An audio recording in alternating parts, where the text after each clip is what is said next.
Bem-vindos a mais uma sessão de 5 minutos de Direito em Estado de Emergência, iniciativa do Centro de Investigação de Direito Público da Faculdade de Direito de Lisboa, para análise das várias questões jurídicas que o atual momento de estado de emergência tem vindo a colocar. Irei abordar o impacto do estado de emergência no funcionamento da Assembleia da República, olhando quer para o papel que ela desempenhou no processo de autorização para a declaração do estado de emergência, como também a forma como teve de se adaptar, não necessariamente ao estado de emergência, mas às circunstâncias que o motivaram, portanto, a pandemia da Covid-19.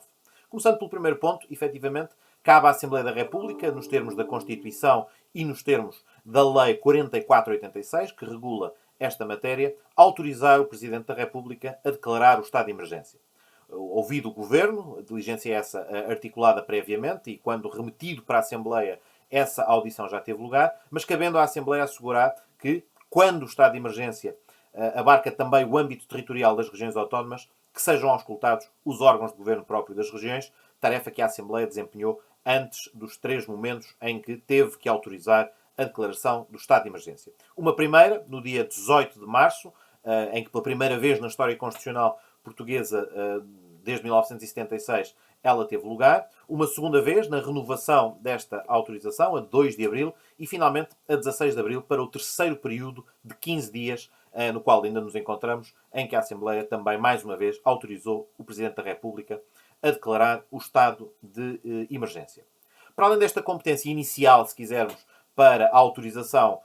ao Presidente da República, a Assembleia continua a desempenhar um papel de monitorização e de acompanhamento da execução do estado de emergência. Portanto, os seus poderes constitucionais, como veremos, mantêm-se inalterados e, especificamente, incumbe-lhe, nos termos da Lei 4486, receber da parte do Governo um relatório detalhado sobre a execução do estado de emergência e sobre o qual a Assembleia depois deverá pronunciar-se através da emissão de uma resolução na qual avalia o grau de cumprimento e as dificuldades e, no fundo, as características dessa execução do estado de emergência. Teve já lugar o primeiro destes debates, que tem que ocorrer até ao final da quinzena que se segue ao final de cada período de declaração de estado de emergência, encontrando-se em preparação a primeira resolução que irá proceder a essa avaliação. Por outro lado, portanto, este é o quadro de intervenção da Assembleia da República neste processo,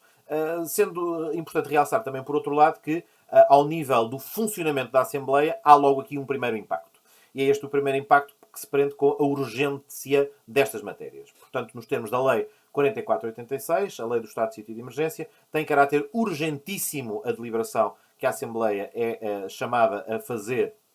a pedido do Presidente da República e, portanto, com a preterição dos prazos regimentais e, eventualmente, prazos constitucionais para para a atividade do Parlamento. Portanto, automaticamente foi imediatamente convocada a Conferência de Líderes, que agendou um plenário para, com o cumprimento desta obrigação, realizar esta tarefa. Decretado o estado de emergência, a questão que depois se coloca prende-se com saber se, a partir daqui, desta declaração do estado de emergência, há uma alteração obrigatória às competências, ao funcionamento da Assembleia da República. E em relação a isto, a resposta é negativa. Isto é, a Assembleia da República conserva a plenitude dos seus poderes e, portanto, durante o período em que nos encontramos de estado de emergência, continua a ser titular de todas as competências previstas na Constituição, algo que é assegurado, garantido pelo artigo 19, número 7 do texto constitucional, quando se refere precisamente à declaração de estado de sítio ou de estado de emergência, e também a própria Lei 4486, que já referi. Nesse sentido, não há aqui uma modificação da organização do poder político no decurso da execução do estado de emergência e até é explícita a garantia de que as imunidades dos titulares dos cargos, designadamente, neste caso, dos deputados da Assembleia da República, se conservam durante este período. Portanto, podemos daqui retirar a ideia de que não há uma consequência imediata, direta, no funcionamento da Assembleia da República, do facto de haver uma declaração de estado de emergência. No entanto, e como tem sido acompanhado ao longo das últimas semanas, efetivamente a Assembleia da República teve que adaptar o seu funcionamento, não por força da declaração do estado de emergência, mas pelas circunstâncias,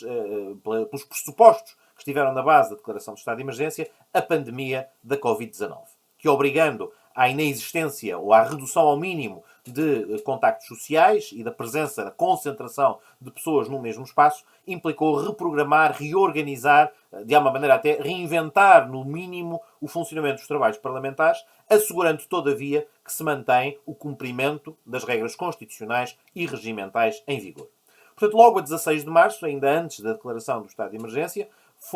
teve lugar a Conferência de Líderes que adotou um conjunto de medidas com vista a adaptar o funcionamento do plenário, das comissões e da própria atividade legislativa da Assembleia da República a esta nova realidade e à necessidade de reduzir a quantidade de pessoas que circulam e que estão presentes no espaço da Assembleia da República. E quanto ao primeiro aspecto, em relação ao funcionamento do plenário, para além da óbvia alteração da ordem do dia, decidida unanimemente nos termos do artigo 61 do Regimento da Assembleia da República, que implicou arrumar tudo o que estava programado para os meses de março e abril e substituí-lo por uma nova agenda que incluía a autorização para a declaração do estado de emergência, a legislação extraordinária e transitória, que entretanto teve de ser adaptada e adotada pela Assembleia da República. Portanto, para além desta organização dos trabalhos, imediatamente se deliberou também uma alteração ao funcionamento dos trabalhos normais, passando o plenário a reunir apenas uma vez por semana, ao contrário das 3 vezes habituais, e passando também a funcionar através de uma recomendação de um número mínimo de deputados distinto daquele que é o habitual, por assim dizer. A habitualidade e a normalidade é a presença dos 230 deputados no plenário. Para assegurar as regras e as recomendações da Direção-Geral de Saúde, optou-se por, em relação a todas as sessões plenárias que não acarretem qualquer deliberação, funcionar apenas com o quórum de funcionamento da Assembleia da República, já previsto no regimento, e que é de 1/5 dos deputados em efetividade de funções. Portanto, é o artigo 58, número 1 do regimento, que já prevê este mínimo. Trata-se de apenas sessões que não envolvam qualquer deliberação. Nas outras, e já agora, com a título de exemplo, por exemplo, o debate quinzenal que o Primeiro-Ministro tem-se mantido, é uma sessão que implica apenas a realização do debate, mas não a realização de qualquer votação. Adicionalmente, obviamente, implicava resolver a questão das situações em que a Assembleia tem que tomar uma deliberação, em que tem que votar ou a autorização do estado de emergência, ou até alterações legislativas e propostas de lei e projetos de lei apresentados pelo Governo ou pelos grupos parlamentares. Nessas sessões é incontornável a obrigatoriedade de respeitar o quórum de deliberação e, portanto, mais de metade dos deputados em efetividade de funções, previsto quer no artigo 116 da Constituição, quer no regimento da Assembleia da República, e, consequentemente, o que se desenhou foi um modelo em que estão presentes os 116 deputados, todos procedem à verificação do quórum nos termos habituais de uma sessão com votação. No entanto, no momento em que depois decorrem as votações, os deputados não estão fisicamente todos os pelo menos 116 necessários presentes na sala da sessão. Antes fica o núcleo daqueles que participam na votação, os restantes encontrando-se no edifício do Palácio de São Bento, nos seus gabinetes ou noutros locais, acompanhando à distância a sessão, mas não estando fisicamente presentes na sala. De qualquer forma, o próprio regimento já prevê a regra sobre as votações, isto é, as votações que não precisem de uma maioria qualificada e que, portanto, seja através de votação eletrónica, ou aquelas em que não há votação nominal, a requerimento dos deputados que a podem requerer, portanto, tratando-se do modelo habitual de votação levantados e sentados, o regimento já prevê, no artigo 94, número 3, que se calcule precisamente o resultado das votações, tendo em conta a representatividade de cada grupo parlamentar e descontando aqueles deputados que votam em sentido divergente para apurar o resultado. Portanto, está aberta a possibilidade de todos poderem participar na sessão,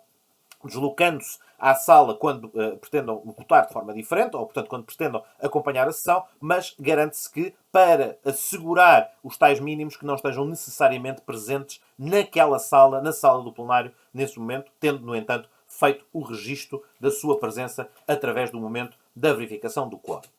Ao nível do funcionamento das comissões, as alterações não se fizeram sentir ainda de forma tão intensa, ou pelo menos não houve tantas reuniões de comissões parlamentares até ao momento, uma vez que também este período de adaptação e de maior confinamento durante o estado de emergência as desaconselha, mas as que se têm vindo a realizar têm adotado um de 3 modelos. Ou a realização da reunião totalmente por via de meios eletrónicos, e, portanto, de comunicação à distância, por videoconferência, que nada impede nos termos do regimento, e, portanto, para essa finalidade, se fazendo a ligação com os deputados onde eles se encontrarem, ou através de um modelo híbrido em que há deputados presentes na sala e os restantes acompanham remotamente, um modelo utilizado para algumas audições com membros do Governo que estiveram presentes na Assembleia, mas com a maioria dos deputados fora a fazer esse acompanhamento, ou até, noutros casos, quando apenas há questões de expediente e de gestão da Comissão, em que não há necessidade de deliberações, funcionar apenas com a mesa da Comissão e os coordenadores dos grupos parlamentares nessas comissões. Em qualquer caso, aqui a norma regimental é ligeiramente diferente, porque prevê para quórum de funcionamento e quórum de deliberação das comissões o mesmo número de deputados, portanto mais de metade dos membros da Comissão, matéria que até está a ser revista pela assimetria face à regra para o plenário, e, portanto, por isso mesmo foi necessário manter este modelo, ou através da videoconferência, ou através destas modalidades sem deliberação e apenas para questões de expediente. Finalmente, uma terceira nota sobre o procedimento legislativo. Naturalmente, a Assembleia acelerou a produção legislativa específica para este momento de necessidade de resposta às urgências, quer na prevenção, combate e mitigação da Covid-19, quer na adoção de medidas de proteção de pessoas e de empresas no momento em que a crise suscitada por esta paragem da economia os tem vindo a suscitar e, consequentemente, a Assembleia teve também que condensar o procedimento legislativo habitual, no fundo, fazendo recurso àquilo que é a competência primária do plenário. Portanto, a Constituição reconhece que a votação na especialidade, podendo ser feita em comissão, a regra, de facto, e apesar do regimento há muitos anos prever que ela se faça por regra nas comissões parlamentares, na verdade, o plenário tem a competência para avocar a qualquer momento. E assim tem sido. Portanto, quer a discussão, quer a votação na generalidade e na especialidade tem tido lugar apenas no plenário e em comissão, as comissões têm ficado de fora, portanto acompanham remotamente e com contributos prévios, mas na verdade todo o trabalho de discussão e depois de votação na generalidade, especialidade e final global tem sido feito em plenário com a aprovação de inúmeros atos legislativos durante este período. Há obviamente um conjunto de matérias sobre as quais só a Assembleia pode legislar, e, portanto, mesmo a legislação extraordinária que o Governo aprovou não foi suficiente e não dispensou a intervenção da própria Assembleia da República nesse processo e, portanto, o plenário e o procedimento legislativo encurtou todos os seus prazos e teve que funcionar através de quase sessão única na qual se vão encadeando cada um dos momentos de discussão e votação. Muito obrigado pela vossa atenção e até uma próxima oportunidade.